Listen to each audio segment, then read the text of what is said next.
हरे कृष्ण। ओम अज्ञानतिमिरान्धस्य ज्ञानञ्जनशलाकया चक्षुरुन्मिलितं तस्मै श्रीगुरुवे नमः। श्रीचैतन्यमनोभीष्टं स्थापितं येन भूतले स्वयं रूपकदा मह्यं ददाति स्वपदान्तिकं। वन्देऽहं श्रीगुरु श्रीयुतपदकमलं श्रीगुरून् वैष्णवाचं श्रीरूपं साग्रजातं सगण रघुनाथान्वितं तं सजीवं साद्वैतं सावधूतं परिजनसहितं कृष्णचैतन्यदेवं श्रीराधाकृष्णपादान् सगण ललिता श्रीविशाखान्वितांश्च नित्यानंदम नमस्तुभ्यं प्रेमानंद प्रदायते कलवकल्मस्य नाशाय जानवीपतये नमः। नमो महावदन्याय कृष्ण प्रेम प्रदायते कृष्णाय कृष्ण चैतन्य नामने गौरभ्यसे नमः। पंचतत्वात्मकं कृष्णं भक्तरूपस्वरूपं भक्तावतारं भक्ताख्यं नमामि भक्ति सत्तिकम्। जय श्री कृष्ण चैतन्य प्रभु नित्यानंद श्री अद्वैत गदाधर श्रीवासादि श्री गौर भक्तवृंद। हरे कृष्णा कृष्ण कृष्णा हरे हरे, हरे राम राम राम हरे हरे। नमो भक्ति विनोदाय सच्चिदानंद नामिने गौर शक्ति स्वरूपाय रूपानुग्रायते। तो भक्ति विनोद ठाकुर जी का आविर्भाव कैसे हुआ और इनके अलौकिक प्रतिभा कैसी थी, इसके बारे में हम लोग पहले जानेंगे। फिर भक्ति विनोद ठाकुर जी का जो है, जब बाल्य अवस्था कैसा था, फिर जब वो थोड़ा सा किशोर अवस्था के हुए तब उनकी घटनाएं क्या रही, उसके बाद फिर जब वो पढ़ाई करने गए तब क्या रहा, फिर आगे जो है युवा अवस्था में क्या उनकी लीलाएं थी, उसके बारे में हम लोग विस्तार से जानेंगे। बोलते हैं श्री आनंद चंद्र दत्त और श्री जगत मोहिनी देवी को माता पिता के रूप में अंगीकार करके सन 1838 में 2 सितंबर रविवार की शुक्ल त्रयोदशी की शुभ तिथि पर उला ग्राम वीर नगर में बसे अपने निहाल में इनका आविर्भाव हुआ। इनके माता पिता इनका बचपन में नाम केदारनाथ दत्त रखे थे। अति शिशु अवस्था में अर्थात मात्र 2 साल की आयु में ठाकुर जी की जिह्वा में कवित्व की स्फूर्ति हो गई। इस प्रकार की असाधारण योग्यता इस बात की ओर इंगित करती है कि भविष्य में उनके द्वारा लिखी गई भगवत भावपूर्ण और रस से परिपूर्ण अप्राकृतिक गीतावलियां उन्हें हृदय में स्वतः ही स्फुरित होंगी, न कि उनके किसी भी प्रकार के सांसारिक पांडित्य विद्वत्ता और मनोगत भाव से। अप्राकृतिक नित्य सिद्ध भगवत पार्षदों के हृदय में अप्राकृतिक भाव स्वयं ही प्रकट होता है। वैकुंठ पुरुषों के मुखार बिंदु से निकले शब्दावली भगवान से भिन्न होता है। श्रील भक्ति विनोद ठाकुर जी के द्वारा प्रयोग किया गया प्रत्येक शब्द भगवत भाव को पैदा करने वाला और भक्ति रस से पूर्ण अमृत के समान था। श्रील भक्ति विनोद ठाकुर जी ने मात्र 6 साल की आयु में रामायण और महाभारत में संपूर्ण अधिकार प्राप्त कर लिया था। क्या साधारण 6 साल का शिशु ये सब करना उसके लिए संभव नहीं है। रामायण और महाभारत आदि शास्त्र भगवान से अभिन्न स्वरूप हैं। भगवान की कृपा को छोड़कर केवल पांडित्य द्वारा इन सब भक्ति शास्त्रों का तात्पर्य समझने में आना आने वाला नहीं है। श्री भक्ति विनोद ठाकुर के हृदय में शास्त्रों के अर्थ स्वयं प्रकटित हुए। इसलिए श्री भक्ति विनोद ठाकुर जी के द्वारा किए गए शास्त्रों के अर्थ तथा कथित पांडित्य के द्वारा की गई व्याख्या से पूरी तरह अलग थे। अब आगे जो है 9 वर्ष की उम्र जब प्राप्त करते हैं तो क्या होता है कि ज्योतिष शास्त्र पर खोज शुरू करते हैं।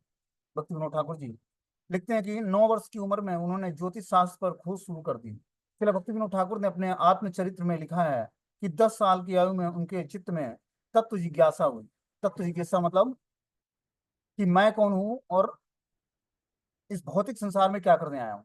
तो ये तत्व जिज्ञासा होती है जब कोई भगवान का एलिवेटेड भक्त होता है और उस स्थिति में होता है, तो जब अगले जीवन में भी अगर उसको मनुष्य शरीर मिलता है तो उसके अंदर तत्व जिज्ञासा क्यों होती है कि मैं इस जीवन में क्यों आया हूं और क्यों मैं इस भौतिक संसार में इतना कष्ट पा रहा हूं। तो ऐसी जिज्ञासा उसी के अंदर होगी जो पिछले जन्म का भगवान का भक्त होगा। जैसे रूप गोस्वामी जब महाप्रभु से मिलते हैं तो उन्होंने भी यही तत्व जिज्ञासा की कि महाप्रभु मैं कौन हूं और मेरा आपसे संबंध क्या है, मैं इस भौतिक संसार में कष्ट क्यों इतना उठा रहा हूँ। वही तत्व जिज्ञासा भक्ति विनोद ठाकुर के भी हृदय में होती है। वे तो सदा तत्व ज्ञान से उदासीन ही थे, फिर भी मनुष्य जन्म की विशेषता स्थापना करने के लिए उन्होंने ऐसी लीला की थी। ठाकुर भक्ति विनोद जी अत्यंत मृदु और सुमधुर भाषी थे। वे प्रेम पूर्ण और मर्यादा पूर्ण वाक्यों के द्वारा सबका हृदय जीत लेते थे। यहाँ तक कि माधुरी पूर्ण वाक्यों से जिनके विचारों का खंडन करते हैं वे भी दुखी न होकर सुख का ही अनुभव करते हैं। ऐसी शक्ति चंचल चित्त वाले साधारण बालक में नहीं हो सकती है।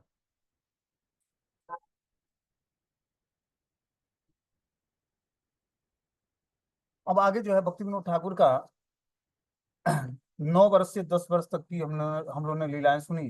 अभी 11वें वर्ष में ठाकुर जी को जो भक्ति विनोद ठाकुर जी थे इनका पितृ वियोग हो गया, मतलब इनके पिता की मृत्यु हो गई।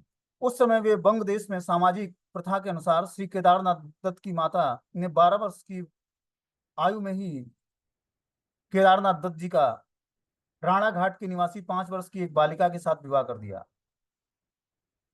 श्री भक्ति विनोद ठाकुर जी ने लिखा है कि जैसे मिट्टी के गुड़िया और गुड्डू का खेल होता है, वैसे ही मेरा विवाह संपन्न हो गया। ठाकुर जी भक्ति विनोद ने ये भी लिखा है कि मैं अकेले ससुराल में नहीं रह सकूंगा, इसलिए उनकी पत्नी भी साथ गई थी। सब कुछ समझते हुए श्रील भक्ति विनोद ठाकुर ने संसार में प्रवृत्त मनुष्यों की बद्ध अवस्था की असुविधाओं को साक्षात हृदय गम्य करते हुए उसके प्रतिकार की व्यवस्था प्रदान करने के लिए सामाजिक प्रथा में बाधा नहीं दी। अब आगे भक्ति विनोद ठाकुर जी का जो है विवाह क्रिया संपन्न हो जाता है। अब वो अध्ययन लीला शुरू करते हैं, मतलब पढ़ाई शुरू करते हैं। बोलते हैं ठाकुर भक्ति विनोद 6 वर्ष की आयु में विद्या वाचस्पति की पाठशाला में संस्कृत का पाठ श्रवण करते थे। श्री ईश्वर चंद्र मुस्तोफिया महाशय ने श्री भक्ति विनोद ठाकुर जी को 7 वर्ष की आयु में कृष्णानंद के कॉलेज में पढ़ने के लिए भेजा था। उस समय captain DL Richardson Krishnanagar college के प्रिंसिपल थे और देशीय प्रधान अध्यापक रूप में श्री रामतनु लाहिड़िया। बाद में जब उल्ला ग्राम में उच्च अंग्रेजी विद्वता खुल गया तो ठाकुर भक्ति विनोद ने 8 साल की आयु में उसमें भर्ती हो गए। कृष्णानगर कॉलेज में अध्ययन करते समय कूच बिहार के बालक राजा ठाकुर के सिपाही सहपाठी थे।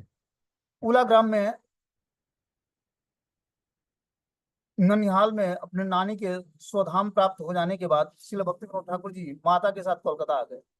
मतलब उनका जन्म अपने ननिहाल में हुआ था और जब उनकी नानी का डेथ हो गया तो वो माता जी के साथ अपने कोलकाता आ गए, क्योंकि पिताजी थे नहीं, तो माता जी के साथ कोलकाता आ गए। वहां वो हेदुआ और बिडन स्ट्रीट के मोड़ पर एक घर में रहने लगे। कोलकाता में हिंदी चैरिटेबल इंस्टीट्यूट में उन्होंने अपना शिक्षा आरंभ कर दी।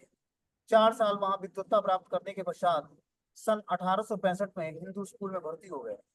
उसी साल ही कोलकाता में विश्वविद्यालय खुला था। कोलकाता में विश्वविद्यालय खुल जाने पर वहां एंट्रेंस परीक्षा आरंभ हो गई। श्री भक्ति विनोद ठाकुर की अंग्रेजी अंग्रेजी भाषा और साहित्य में प्रतिभा को देखकर प्रिंसिपल कलिंट साहब, पादीडाल साहब, जॉर्ज थॉमसन और श्री केशव चंद्र सेन आदि के प्रति बहुत ही आकर्षित हुए। 1865 के अंत में ठाकुर भक्ति विनोद जी के द्वारा अंग्रेजी भाषा में लिखित पोरिएट काव्य का शिक्षित व्यक्तियों के द्वारा बड़ा ही सराहना हुआ। ठाकुर भक्ति विनोद द्वारा रचित कविताएं लाइब्रेरी गजट पत्रिका में प्रकाशित होने लगी। ब्रिटिश इंडियन सोसाइटी में ठाकुर भक्ति विनोद ने तत्व ज्ञान से भरे भाषण को सुनकर सभी विस्मित हो गए। श्री भक्ति विनोद ठाकुर ने सनातन धर्म के शास्त्रों के अतिरिक्त बाइबल और पुराण आदि तमाम धर्म ग्रंथों का अध्ययन किया। क्रिश्चियनिटी धर्म में नित्य सविशेष भगवान के विचार हैं, इसलिए उन्होंने ब्रह्म धर्म की अपेक्षा क्रिश्चियन धर्म के श्रेष्ठत्व का अनुभव किया। सिपाही विद्रोह रूपी संकट के समय उन्होंने प्रचार के में बाहर निकलकर विभिन्न स्थानों का भ्रमण किया। तो इस तरह से जो है भक्ति विनोद ठाकुर जी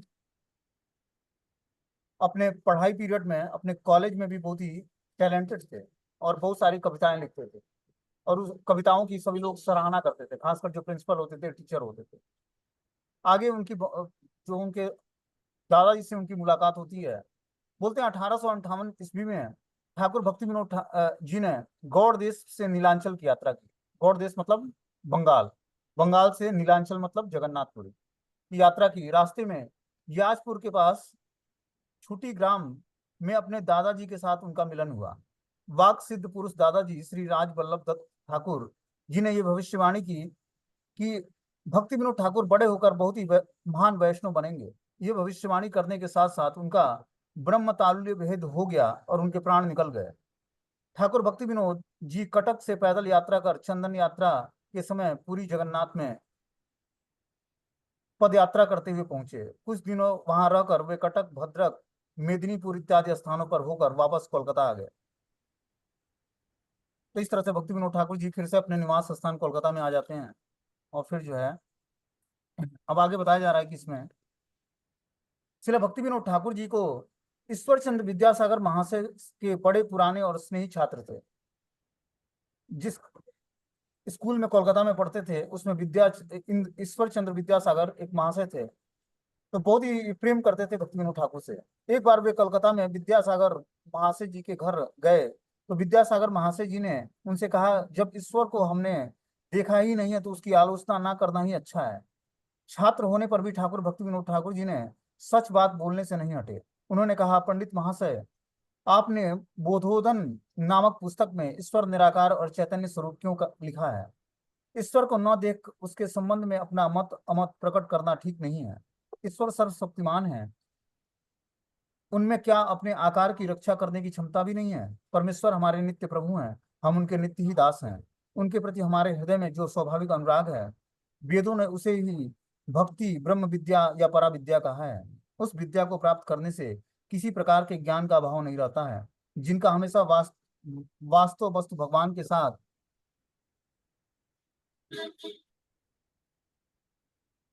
साक्षात संबंध है, वे लोग ही तत्व विरोधी बातें धीरे धीरे समझने में समर्थ होते हैं। ग्रंथों के अध्ययन से प्राप्त विद्या एवं स्वतः सिद्ध वस्तु के आविर्भाव से उत्पन्न ज्ञान दोनों पूरी तरह से अलग अलग होते हैं। तो इस तरह से आगे वो भक्ति विनोद ठाकुर जी ने ईश्वर चंद्र विद्यासागर से डिस्कशन करते हैं। अब ईश्वर चंद्र विद्यासागर महोदय जी की इच्छा के अनुसार श्रील भक्ति विनोद ठाकुर ने कटक के सरकारी उच्च विद्यालय में प्रधान शिक्षक और भद्रक सरस्वती उच्च विद्यालय में प्रधान शिक्षक का पद स्वीकार किया। मतलब ईश्वर चंद्र विद्यासागर ने भक्ति विनोद ठाकुर को कटक जिले के एक सरकारी उच्च विद्यालय में प्रधान शिक्षक के रूप में और भद्रक सरकारी उच्च विद्यालय में प्रधान शिक्षक के पद पर उन्होंने नियुक्त करा दिया।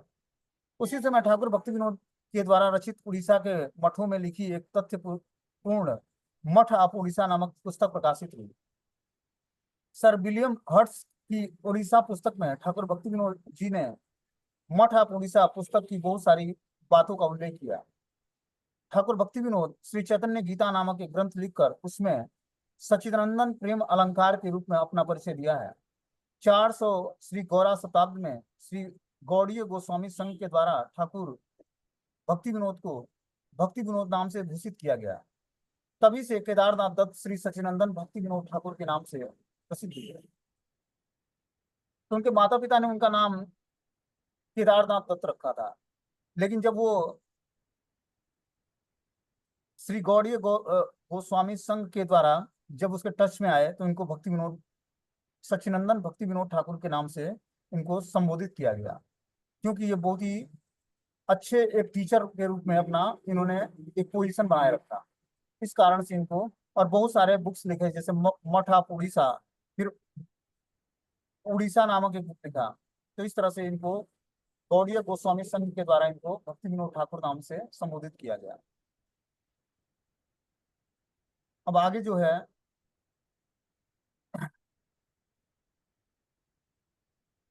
शिला भक्ति विनोद ठाकुर जी की अलौकिक तो उनके कृपा पात्र जनों के हृदय में ही होता है। ये श्री राधा प्रधान सखी ललिता सखी की प्रियतमा श्री रूप मंजरी जी की अनुगत्य करने वाली में श्रेष्ठ हैं। शिला भक्ति विनोद ठाकुर ने स्वरचित कल्याण कल्पतरु गीति में अपने स्वरूप के संबंध में इंगित किया है कि युगल सेवा श्री रास मंडल नियुक्त कर अमाय ललिता सखीर अयोग्या किंकरी विनोद हरिये पाए। ये कल्याण कल्पतरु में ये श्लोक लिखा गया है बंगाली में। उसमें भक्ति विनोद ठाकुर जी अपने स्वरूप का वर्णन करते हैं। क्या बोलते हैं? श्री भक्ति विनोद ठाकुर जी ने स्वरचित गीत माला नामक भजन ग्रंथ में एवं श्री राधा कुंड में श्री ललिता सखी के कुंज में श्री ब्रजानंद स्वानंद सखत सुखद कुंज में भजन का आदर्श दिखाकर श्री रूप मंजरी की अनुगत्य में कमल मंजरी के रूप में अपना सिद्ध परिचय देते हैं। तो भक्ति विनोद ठाकुर जी जो हैं राधा कुंड में ललिता सखी के कुंज में रूप मंजरी के अनुगत्य में कमल मंजरी के स्वरूप में है। इस तरह से वो ललिता सखी के अंडर में रूप मंजरी हैं, जो रूप गोस्वामी जी हैं, उनके अंडर में ये कमल मंजरी के रूप में सेवाएं करते हैं भगवान। बताते हैं श्री कृष्ण चैतन्य महाप्रभु श्री स्वरूप दामोदर श्री रामानंद राय खट गोस्वामी गण श्री निवास आचार्य श्री श्यामानंद प्रभु और नरोत्तम दास ठाकुर इत्यादि के अप्रकट हो जाने के बाद गौड़िया गगन में अंधकार का युग आ गया था। इस कारण से श्री चैतन्य महाप्रभु के विशुद्ध प्रेम धर्म के तात्पर्य को समझने में असमर्थ होने के कारण बहुत सारे अपसंप्रदाय का प्रादुर्भाव हो गया। 13 अपसंप्रदायों का नाम उल्लेखित हुआ है कि जब ये चैतन्य महाप्रभु के जब जो निजी पार्षद थे स्वरूप दामोदर गोस्वामी राय रामानंद खट गोस्वामी जो महाप्रभु के शिष्य थे, श्रीनिवास आचार्य, श्यामानंद प्रभु और नरोत्तम दास ठाकुर, ये जब आचार्य अप्रकटित हो गए तो धीरे धीरे बहुत सारे अपसंप्रदाय बोलते हैं कि 13 अपसंप्रदाय के नाम उल्लिखित हैं इसमें, जिसको बोला जाता है आउल, बाउल, कर्ता भाजा, नेड़ा, दखेस, साई, सहजिया, सखी वेकी, स्मार्त, जात गोसाई, अतिवाड़ी, चूड़ाधारी, गौरांग नागरी, ये 13 तरह के अपसंप्रदाय प्रकट हो गए। तो ये अपसंप्रदाय क्या करते हैं कि महाप्रभु की शिक्षाओं को गलत तरीके से यूज करते हैं, या उनके दिए हुए सिद्धांतों को गलत तरीके से समाज में प्रस्तुत करते हैं। बोले बंग देश के शिक्षित प्रतिष्ठित व्यक्ति इस अपसंप्रदायों को घृणित आचरण देखकर श्रीमन महाप्रभु के प्रेम धर्म को अनपढ़, नीच जाति और चरित्रहीन व्यक्ति का धर्म समझकर उसके प्रति श्रद्धा खो बैठे थे। जीवों की इस दुरावस्था को देखकर उदारता के लीलामय विग्रह श्रीमन महाप्रभु का मन दया से भर गया और उन्होंने जीवों के आत्यंतिक मंगल के लिए अपने निजी जन श्रील भक्ति विनोद ठाकुर जी को जगत में भेजा। ठाकुर भक्ति विनोद ने अपनी अलौकिक शक्ति से विभिन्न भाषाओं में 100 से अधिक ग्रंथ लिखकर शुद्ध भक्ति सिद्धांतों के विरुद्ध मतों का खंडन किया। ऐसा करते हुए उन्होंने श्रीमन महाप्रभु की शिक्षा का सर्वश्रेष्ठ तत्व स्थापित किया। उनके ऐसा करने से शिक्षित समाज और जगतवासी उसके प्रति आकृष्ट हुए। फिर भक्ति विनोद ठाकुर जी को अवलंबन करके उनके उत्तराधिकारी के रूप में श्रीमद भक्ति सिद्धांत सरस्वती गोस्वामी प्रभुपाद जी का आविर्भाव हुआ। उन्होंने श्री भक्ति विनोद ठाकुर जी के मनोभिष्ट का समझा और विपुल रूप से प्रचार शुरू किया। बोलते हैं कि पृथ्वी ते यत आछे नगर आदि ग्राम सर्वत्र प्रचार हईबे मोर नाम, इस श्री चैतन्य महाप्रभु ने ये श्लोक बोला है। बोलते हैं ठाकुर श्री भक्ति विनोद जी ने श्रीमन महाप्रभु चैतन्य देव की इस वाणी को सार्थक बनाया। मानव जाति का सर्वोच्च परमार्थिक कल्याण करने के में श्री भक्ति विनोद ठाकुर जी का अवदान अतुलनीय है। श्री भक्ति सिद्धांत सरस्वती ठाकुर प्रभुपाद जी ने जैव धर्म नामक ग्रंथ में उपोद्यात प्रस्तावना में ठाकुर भक्ति विनोद जी का परिचय इस प्रकार दिया है। श्री भक्ति विनोद ठाकुर जी श्री चैतन्य चंद्र महाप्रभु के अत्यंत प्रिय पार्षद थे। जब काल के प्रभाव से श्री चैतन्य महाप्रभु के मनोअभिष्ट का प्रचार करने वाले प्रपंच में नित्य लीला में प्रवेश कर गए तो उस समय गौड़ीय गगन गौर विहीन कीर्तन किरण से वंचित हो गया एवं भोग और त्याग की घनघोर घटाओं से ढक गया। जब गौड़ गगन के सूर्य, चंद्रमा और उज्जवल तारे उसे करके लोगों के दृष्टि से ओझल हो जाने लगे तो आकाश में अज्ञान रूपी अंधकार को दूर करने के लिए बिजली के प्रकाश को छोड़कर कोई अन्य उपाय नहीं था। समय बीतने पर 315 साल बाद नदिया जिले के अंतर्गत वीरनगर ग्राम में इस गौर निर्जन का आविर्भाव गौड़ीय गगन में उद्भासित हुआ। सर्व महागुण गण वैष्णव शरीर कृष्ण भक्ते कृष्ण गुण सकल संचारे, से सब गुण है वैष्णव लक्षण, सब कहा न जाए करी दिग्दर्शन। महा भक्ति विनोद ठाकुर जी में इस 26 गुणों का समावेश था। वो कृपालु थे, अकृत द्रोह था उनमें, सत्यसार थे, सम भाव की स्थिति थी उनमें, निर्दोष थे, बदान्याय थे, मृदु थे, सुखी थे, अकिंचन थे, सर्व उपकारी थे, शांत थे, कृष्ण एक शरणम थे, अकाम इच्छाएं थी उनकी, वो निरीह थे, स्थिर थे, विजित खड़गुण थे, मितभुक थे, अप्रमत्त थे, मानद अमानी, गंभीर, करुण, मैत्रेय, कवि, दक्ष और मौनी। ये 26 गुण भक्तों में पाए जाते हैं। ये 26 गुण उनमें ऑलरेडी जो है भक्ति विनोद ठाकुर में देखने को मिलता था। कृष्ण भक्त के ये तमाम गुण हमें श्री भक्ति विनोद ठाकुर जी के शुद्ध भक्तिमय जीवन में परिपूर्ण रूप से स्फुटित देखने को मिलेगा। कृपालु दयानिधि भगवान गौरांग महाप्रभु ने बद्ध जीवों पर जैसे 9 प्रकार के कृपा वर्षण की है, उनके निज जन श्री भक्ति विनोद ठाकुर महाशय को भी वैसे ही दया को वितरण करते हुए देखा जाता है। जिस प्रकार स्वयं भगवान श्री कृष्ण ने नरवपु स्वरूप में सर्वोत्तम नरलीला की, उसी प्रकार कृष्ण पार्षद भक्त भी पतित जीवों का उद्धार करने के लिए मनुष्य कुल में अवतरित होकर नरलीला का अनुरूप ही आचरण करते हैं। मनुष्य जैसे दिखने पर भी माया जगत में अस्पर्श न होने के कारण वे सदा अप्राकृतिक हैं। श्री कृष्ण के गाढ़ प्रेम में रहने वाले भगवत भक्त का गृहस्थ आश्रम में रहना विषयों में आसक्त बद्ध जीव की तरह नहीं है। उन भक्तों का गृहस्थ में रहना तो मनुष्यों के साथ लेन देन के लिए मनुष्यों की तरह ही अनुकरणीय लीलाएं मात्र हैं। कि भक्ति विनोद ठाकुर जी जो है पारिवारिक जीवन में थे, लेकिन ये विषयी व्यक्ति आसक्त बद्ध जीव की तरह नहीं था इनका। ये क्या करते, भक्तों का गृहस्थ आश्रम में रहना तो मनुष्यों के साथ लेन देन के लिए मनुष्यों की तरह अनुकरणीय लीलाएं मात्र थी बस। विष्णु वैष्णव के चरण कमलों में निष्कपट भाव से शरणागत व्यक्ति उनकी कृपा से ही उनकी अलौकिकता को समझने में समर्थ हो सकता है। मतलब भगवत भक्तों को या वैष्णव को समझने के लिए हमें उस वैष्णव की कृपा चाहिए और भगवान विष्णु की कृपा चाहिए, तब हम वैष्णव के क्रिया मुद्रा को समझ पाएंगे। बोलते हैं श्रीला भक्ति विनोद ठाकुर जी ने अनावश्यक तर्क वितर्क के मार्ग को छोड़कर अपरिपक्व अवस्था में गोलमाल सिद्धांतों में प्रवेश न करके श्रद्धा के साथ हरि नाम करने का उपदेश दिया। श्रीमन चैतन्य महाप्रभु जी भी जब पढ़ाते थे तो उन्होंने भी जोर देकर छात्रों को हरि नाम कराने का ही उपदेश दिया। हरि नाम के द्वारा ही वास्तविक तत्व ज्ञान प्रकटित होता है। जड़ीय मन और बुद्धि द्वारा वास्तविक तत्व ज्ञान की प्राप्ति नहीं होती है। इस तरह से भक्ति विनोद ठाकुर ने हरि नाम का प्रचार शुरू किया।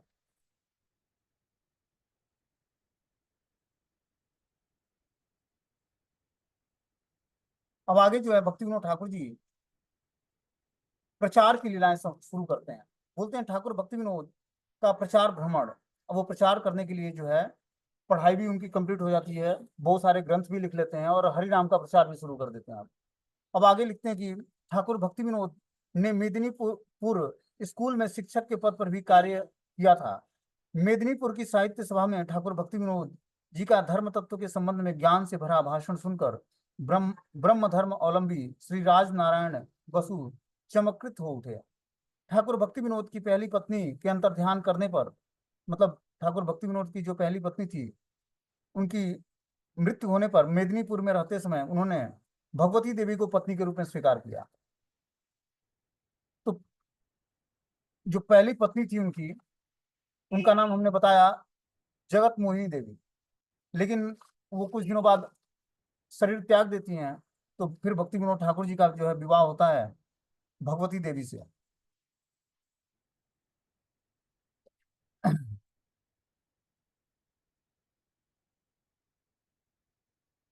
बोलते हैं कि प्रचार भ्रमण में ठाकुर भक्ति विनोद मेदिनीपुर से वर्धमान में भी आए थे।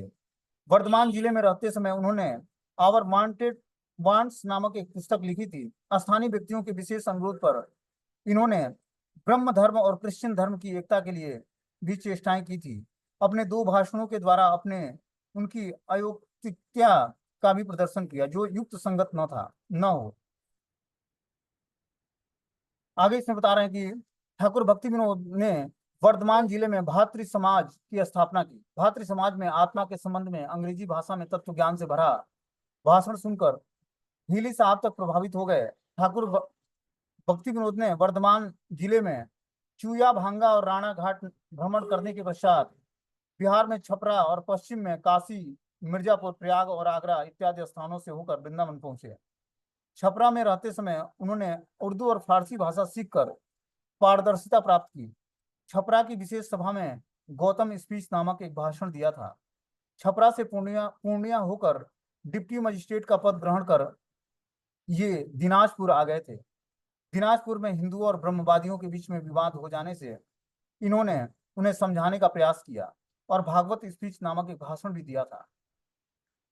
सन 1868 के जून मास में मालदह में ठाकुर भक्ति विनोद ने श्रील रूप सनातन जी के स्थान और राजमहल इत्यादि के दर्शन किए थे। उसके पश्चात कोलकाता वापस आकर ठाकुर भक्ति विनोद ने श्री चैतन्य चरितामृत और श्रीमद् भागवत दोनों ग्रंथों का संग्रह करने के लिए अनेक खोज की। बड़े कष्ट के पश्चात बड़े तालाब से प्रकाशित दोनों ग्रंथ मिले। इन दोनों ग्रंथों को लेकर ठाकुर भक्ति विनोद पुनः पुरुषोत्तम धाम जगन्नाथपुरी आ गए। उस समय सरकार की तरफ से श्री जगन्नाथ मंदिर की सुचारू रूप से सेवा परिचालन करने के लिए इन्हें मंदिर में अध्यक्ष के रूप में नियुक्त किया गया। एक एक करके 5 साल अपना पुरी में रहने लगे। उन्होंने अपनी असाधारण प्रचार गतिविधियों और विपुल लेखन से यह प्रकट किया कि श्री चैतन्य महाप्रभु के वो शाश्वत सहयोगी हैं। उनके पास जिला मजिस्ट्रेट उच्च न्यायालय के न्यायाधीश के रूप में एक जिम्मेदारी सरकारी पद भी था। उन्होंने कृष्ण चेतना वाले परिवार को बनाए रखा। तो ये जगन्नाथपुरी में जिला मजिस्ट्रेट भी थे पूरी धाम के, ठीक है ना। और क्या करते, जगन्नाथ मंदिर में सेवा भी करते, प्रबंधक के रूप में, अध्यक्ष के रूप में। तो भक्ति विनोद ठाकुर के ऊपर दो रिस्पॉन्सिबिलिटी थे। ये अपने पारिवारिक जीवन में जिला मजिस्ट्रेट थे और आध्यात्मिक जीवन में भगवान जगन्नाथ जी के मंदिर के अध्यक्ष थे। इस तरह से इन्होंने सरकारी जिम्मेदारी भी ली थी और आध्यात्मिक जिम्मेदारी भी ली थी। इन्होंने अपने परिवार में कृष्ण चेतना को बनाए रखा और कृष्ण चेतना पर लगभग 100 पुस्तकें लिखी। मतलब ये अपने जॉब पीरियड में ही, अभी इनका मैं शेड्यूल बताऊंगा, क्या शेड्यूल ये फॉलो करते थे, कितना स्ट्रिक्ट इनका नियम था पारिवारिक जीवन में। और ऐसे वैसे ऑर्डिनरी गृहस्थ नहीं थे, वो लगभग 10 बच्चे थे इनके। बोल रहे हैं कि 100 पुस्तकें लिखी, साथ ही इन्होंने बड़ी कई तरीकों से सर्वोच्च भगवान की सेवा की। यही उनके जीवन की खूबसूरती है। पूरे दिन सरकारी सेवा के बाद वे 4 घंटे सोते, आधी रात को उठते और सुबह तक लिखते लिखते रहते। यही उनका दैनिक कार्यक्रम था।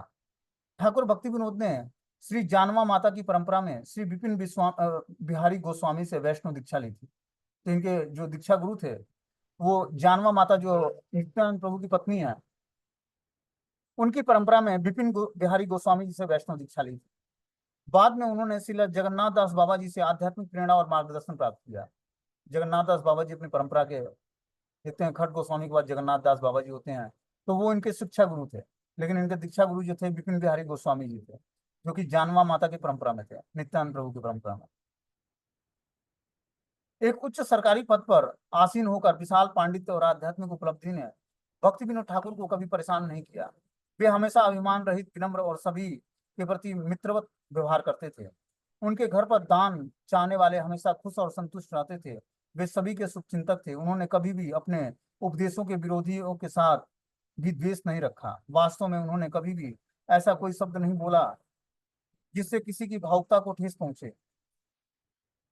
एक पंडित ने कहा है कि ठाकुर हमेशा साहसी थे और सभी के कल्याण के लिए काम करते थे। व्यक्तिगत जरूरतों को न्यूनतम रखते थे और उन्होंने सबसे सरल जीवन जिया। शरणागति से निम्नलिखित प्रविष्ट में श्रील भक्ति विनोद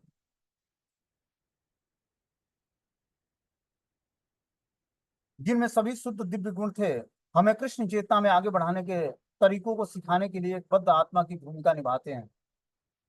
तो भक्ति विनोद ठाकुर ने शरणागति, बहुत सुंदर प्रार्थनाएं लिखी हैं शरणागति के ऊपर, मतलब भगवान की शरण कैसे ग्रहण करें और अपनी तुच्छता कैसे व्यक्त करें।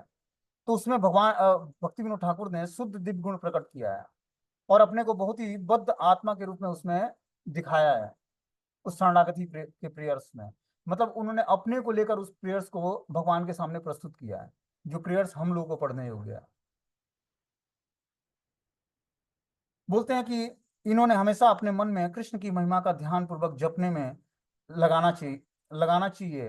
कृष्ण कीर्तन करने से अपने मन को में महारत हासिल होगी। सभी झूठे अभिमान को त्याग दें। हमेशा अपने आप को निराश्रित, सड़क पर पड़े तिनके से भी कम और अधिक विनम्र समझें। पेड़ की तरह क्षमा का अभ्यास करें। अन्य जीवित प्राणियों के प्रति सभी हिंसा को त्याग कर उनका आपको उनका पालन पोषण करना चाहिए। अपने पूरे जीवन में उन्होंने कभी भी दूसरों को चिंता नहीं देनी चाहिए, लेकिन उनका भला कर उन्हें खुश खुश करने और उनको खुशी के बारे में हमेशा खुशी प्रदान करते हैं। इस प्रकार जब आप सभी अच्छे गुणों से युक्त होकर एक पवित्र अच्छी आत्मा बन जाते हैं, तो आपको प्रसिद्धि और सम्मान की इच्छाओं को छोड़ देना चाहिए। बस अपने हृदय में विनम्र बना रहना चाहिए, ये जानते हुए भगवान श्री कृष्ण सभी जीवों के भीतर रहते हैं। आपको हर समय सभी का सम्मान और आदर करना चाहिए। आप विनम्र, दयालु, दूसरों का सम्मान करने वाले और प्रसिद्धि और सम्मान की इच्छाओं को त्यागने से जो पुण्य प्राप्त होता है, ऐसी स्थिति में आपको सर्वोच्च भगवान कृष्ण की महिमा का गायन करना चाहिए। रोते हुए भक्ति विनोद ठाकुर भगवान के चरण कमलों में अपनी प्रार्थना प्रस्तुत करते हैं। हे प्रभु, आप मुझे ऐसे गुण कब कब देंगे। तो ये भक्ति विनोद ठाकुर जी ने अपनी शरणागति प्रार्थना के ये कुछ अंश हमने बताए हैं। बहुत ही सुंदर उसमें प्रेयर्स लिखा है भक्ति विनोद ठाकुर जी ने, और हम सबको गाना चाहिए। जिसमें उन्होंने एक बद्ध जीव के अंदर जो जो अनर्थ है उसको भगवान के सामने कैसे प्रस्तुत करना है और भगवान से कैसे याचना करनी है उस अनर्थों को दूर करने के लिए, भक्ति विनोद ठाकुर ने अपने गीतों के माध्यम से बहुत ही विस्तार से उसका वर्णन किया है। जो भक्ति विनोद ठाकुर जी के लिखे हुए गीत हैं और नरोत्तम दास ठाकुर के लिखे हुए गीत हैं, ये श्रीमद् भागवतम के श्लोकों से अभिन्न है। मतलब श्रीमद् भागवतम के श्लोक और इनके वैष्णव भजन में कोई अंतर नहीं है। समझ रहे बात को, इतना पावरफुल इन्होंने वैष्णव भजन गाया है। बोलते हैं कि कृष्ण की प्रेममयी सेवा में हर पल का उपयोग करने के लिए हमेशा उत्सुक, और उन्होंने एक कठोर तपस्वी का जीवन पालन किया। इनके दैनिक कार्यक्रम इस प्रकार थे। 8 बजे से 10 बजे तक आराम करते 2 घंटे। 10 बजे से 4 बजे तक लिखना। सुबह रात को 8 बजे से 10 बजे तक आराम करते 2 घंटे। 10 बजे से 4 बजे तक लिखना लिखते थे बुक। 4 बजे से 4:30 बजे तक आराम करते। फिर 4:30 बजे से 7 बजे तक जप करते सुबह। फिर 7 बजे से 7:30 बजे तक पत्राचार्य करते, मतलब पत्रों का, जो पत्र आते हैं इनके पास उसका जवाब देते। 7:30 बजे से 9:30 बजे तक शास्त्रों का अध्ययन करते। 9 9:30 बजे से 10 बजे तक स्नान प्रसाद लेते। प्रसाद में क्या लेते? आधा लीटर दूध, फल और 2 चपातियां। बस ये इनका रोज का आहार था। 10 बजे से 1 बजे तक न्यायालय के कार्य करते। दिन में 10 बजे से 1 बजे तक न्यायालय जाते अपने कार्य करने। ये डिस्ट्रिक्ट मजिस्ट्रेट थे पूरी धाम के, तो वहां पर न्यायालय के कार्य में लगते। 1 बजे से 2 बजे तक घर पर तरोताजा होने आते, मतलब 1 बजे से 2 बजे तक जब लंच का टाइम होता तो अपने घर पे आ जाते।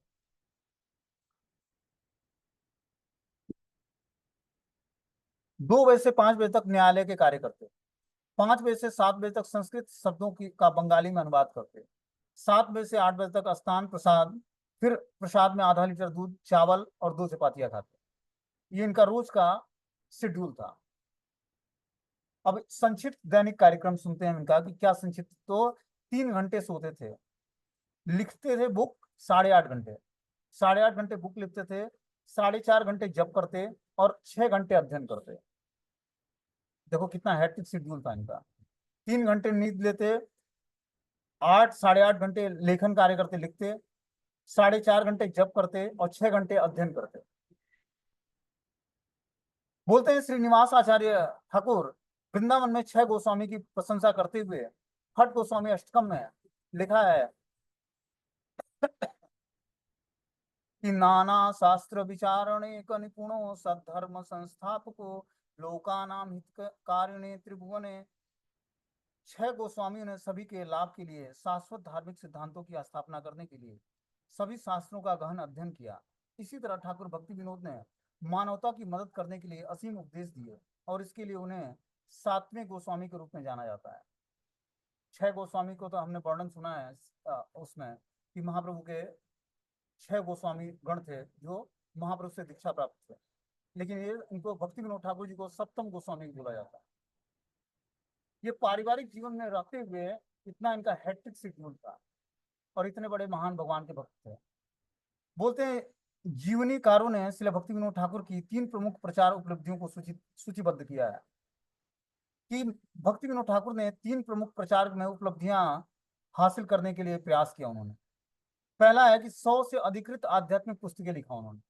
महाप्रभु की शिक्षाओं पर आधारित कृष्ण भक्ति को उद्घाटित करने के लिए उन्होंने 100 से अधिक अधिकृत आध्यात्मिक पुस्तकें लिखा। भगवान चैतन्य के प्रकट होने के स्थान की खोज करना। और तीसरा है प्रचार नवाचारों की शुरुआत की इन्होंने। महाप्रभु के संदेश को पुनर्जीवित करने और समझाने वाली पुस्तकें बंगला, उड़ीसा और अंग्रेजी के अलावा उन्होंने आध्यात्मिक भावनाओं और शास्त्रीय सिद्धांतों, दार्शनिक निष्कर्षों से भरी सैकड़ों कविताएं और गीत लिखे हैं। ठीक है ना? तो सैकड़ों की संख्या में आध्यात्मिक पुस्तकें लिखा और सैकड़ों की संख्या में भजन लिखा है उन्होंने, वैष्णव भजन। बोलते हैं योग पीठ में भगवान चैतन्य महाप्रभु का प्राकट्य स्थान मायापुर में इन्होंने ही खोजा था। बोलते हैं आगे कि ठाकुर भक्ति विनोद के एक दिवंगत शिष्य ने कहा कि उनके लेख ने श्री चैतन्य महाप्रभु के पवित्र शिक्षाओं को हर आधुनिक पाठशालाओं पाठकों के लिए पूरी तरह से उपलब्ध कराया है और उन्हें एक ऐसे रूप में प्रस्तुत किया गया है जिसमें अदम्य विश्वास और भक्ति है। श्री कृष्ण संहिता, कल्याण कल्पतरु और चैतन्य शिक्षामृत, श्री नवदीप धाम महात्म्य, जैव धर्म, श्री हरिनाम चिंतामणि, भजन रहस्य, गीत माला, गीतावली, शरणागति और भगवत गीता और चैतन्य चरितमृत पर भाष्य उनकी कुछ रचनाएं हैं। निम्नलिखित उद्धरण ठाकुर भक्ति विनोद की गीतावली से लिया गया है। वह जो श्री राधिका जी के चरण कमलों की सावधानी पूर्वक पूजा करने में विफल रहा है, जो सभी मंगलों के निवास हैं, वह जिसने वृंदावन के पारलौकिक निवास में शरण नहीं ली है, जो राधा नामक कमल के फूलों से सुशोभित है, वह जिसने इस जीवन में राधिका के भक्तों के साथ संगति नहीं की, जो राधा रानी के लिए ज्ञान और प्रेम से भरे हुए हैं, ऐसे व्यक्ति कभी भी भगवान श्याम सुंदर के उदात मधुर रस के सागर में स्नान करने का आनंद कैसे महसूस कर सकते हैं। तो इस तरह से ठाकुर भक्ति विनोद ने चैतन्य महाप्रभु की प्रवृत्त शिक्षाओं के आधार पर बहुत सारे ग्रंथों की रचना की और राधा कृष्ण की लीलाओं का भी उसमें उद्घाटन किया, जो माधुरी रस भरी लीलाएं हैं। ठीक है ना। कृपया इसे सबसे अधिक ध्यान से समझें। श्री राधिका रानी के माधुरी रस वैवाहिक प्रेम और मधुर रस की शिक्षिका हैं। राधा माधव माधुरी प्रेम पर चर्चाएं और ध्यान करने के लिए हैं। वह जो श्री राधा रानी के चरण कमलों को सजोता है, वह माधव के चरण कमलों को प्राप्त करता है, जो अमूल्य रत्न है। राधा रानी के चरण कमलों की शरण लिए बिना कोई कभी भी कृष्ण को नहीं प्राप्त कर सकता है। वैदिक शास्त्रों में घोषणा की गई है कि कृष्ण श्री राधा रानी की दासियों की संपत्ति है। पत्नी पुत्र मित्र धन अनुयायी ज्ञान सभी भौतिकतावादी कार्यों को त्याग दें, बस श्रीमती राधा रानी के चरण कमलों की सेवा ही स्वीकार करें। यही भक्ति विनोद ठाकुर की गंभीर घोषणाएं थी। ठीक है ना। अब आगे की लीलाएं हम लोग अगले क्लास में सुनेंगे। ये मीटिंग यहीं क्लोज हो जाएगा।